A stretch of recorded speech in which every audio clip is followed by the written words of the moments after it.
But Yeah. challenges are Challenge made accepted. for that. Yeah.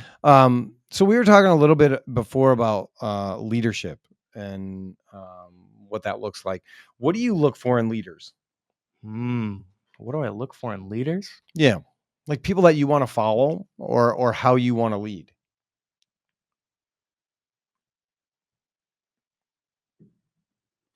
I guess people I want to follow are people who I can look at and go like, I could either one get along and be friends with this guy, or I would like to be like them in some way. But then again, not all leaders are like that. You get some leaders who are good leaders who you don't necessarily want to be like, Mm. and they just get the job done. Like, they were effective, but But I don't want to follow them. I don't know. No, not really. And I'll use the example of high school track coach, Coach Frericks. He joined our junior year, I think. And typically he was coaching football, doing that. And like he was just new to PR track. Sure. And PR in general. Yep. And so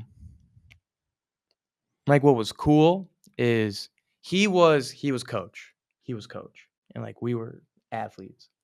But with the relationship we had with him, it was more like this. To where So he was still coach. He was still coach. above. Yeah. But it was more level. Yeah. And like he would tell us, I'm like, hey, if you have ideas for workouts, let me know and we'll do them. If like you want, let me know how you're doing. Yeah.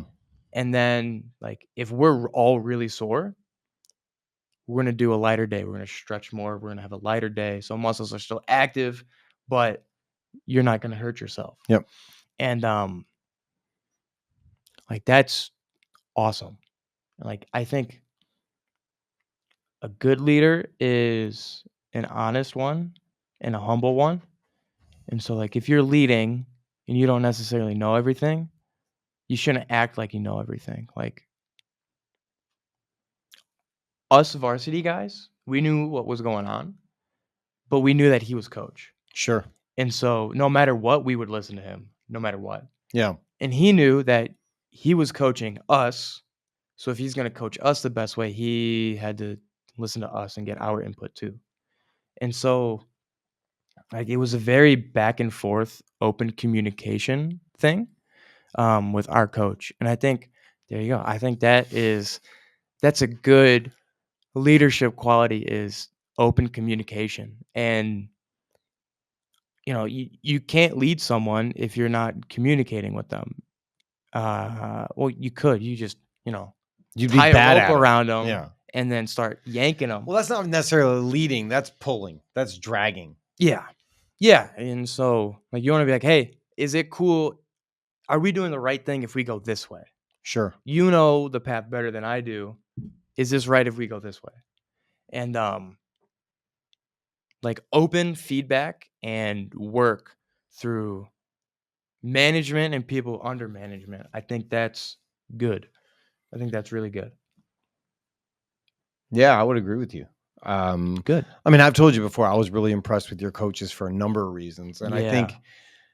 I think one of the things that you told me that was cool is like I was struggling with some ideas and some concepts, some leadership stuff. And you said like, Dad, you like our coaches. Yeah. Because you see a part of our coaches. Like you see the really encouraging part of our coaches. You see when they build us up and they give a speech and they pat us on the back and give us the rah-rah. But there's another side of it. Mm-hmm. Yeah. And what's that side? That side is, all right, we need to get stuff done. Like, where I just talked about Coach Frericks and how he's awesome. And like, it was really collaborative. There you go. That's a good word. Yeah.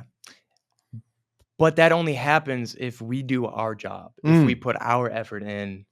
And yeah, like I remember I wasn't here for this and it really upset me because I wanted to be there so bad. There was this kid, who was not putting in the effort, who was just there to be there. Won't name names. Won't name names, but everyone on the track teams, it was a moment in history. And coach yelled him off the track, and everyone was like, yeah, he had that coming. Mm. And that was the only time it ever happened.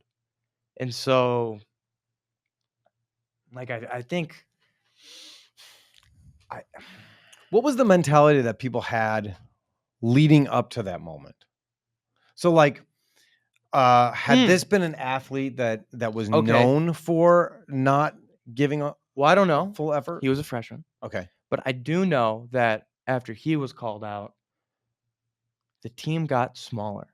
Oh, And okay. so it whittled away a lot of the people who even I was like, I don't want them here. They're not a part of the team. They're just kind of here Okay. and they're not helping. And so, like, it's better for the team if they're not necessarily there. Okay. It's just not the right environment. Like, if we are going to, right, end goal, get to state. If we're going to get to state, if you have athletes who are not pushing each other and not trying, they shouldn't be there. Sure. And like once coach yelled at that one kid, the team got smaller. Okay. And then after that, practices got better. Yeah. And that just, it wasn't a need like to get yelled at again. Yeah. I mean, sure, there were some people who had like off days and whatever, but like ultimately, there's two sides of leadership. Okay. One is the side of you need to be friendly and you need to be nice to people, but in that niceness, you need to set the expectation and have people understand, like, if that expectation doesn't get set, the hammer's coming down and the expectation will be met. Sure. There's a book called The Servant Leader. It's one of my favorite books about leadership. I got it from a guy named Greg Eidenberger. He worked up in Michigan. He's retired now, but he was an amazing guy. He's not dead. He's just retired. He was an amazing guy. He is an amazing guy. go. Well, I haven't talked to him in a while. I There you assume go. he's still an amazing guy. But the book is about this guy who is a leader within a company, and he thinks that he knows how to lead, and he thinks he's doing all the things the right way, but he's ruling with an iron fist. And so the book breaks down what it actually looks like to be a servant leader. And spoiler alert, it points to Jesus, and it talks about how Jesus is the greatest servant leader that ever lived. He really is. And so when you look at leadership, are you living like Jesus? Are you loving the people that you're trying to lead? Are you caring about them? Are you putting it all on the line? Are you doing the things that are hard for you to do, but are good for them in the long run?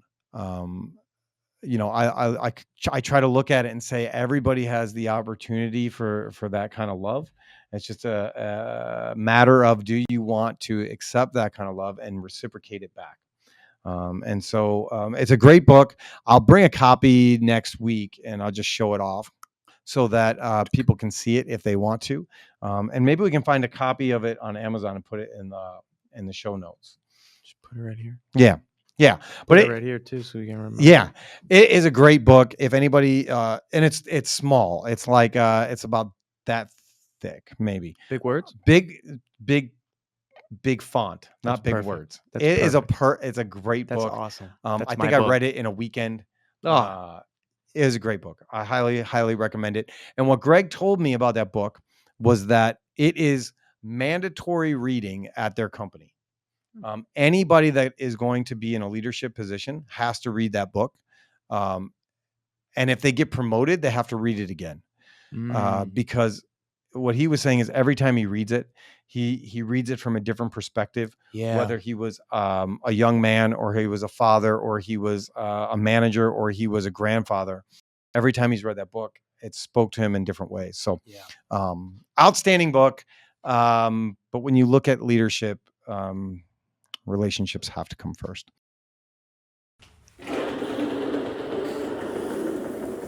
Hey there. Thanks for watching the Manufacturing Alliance podcast.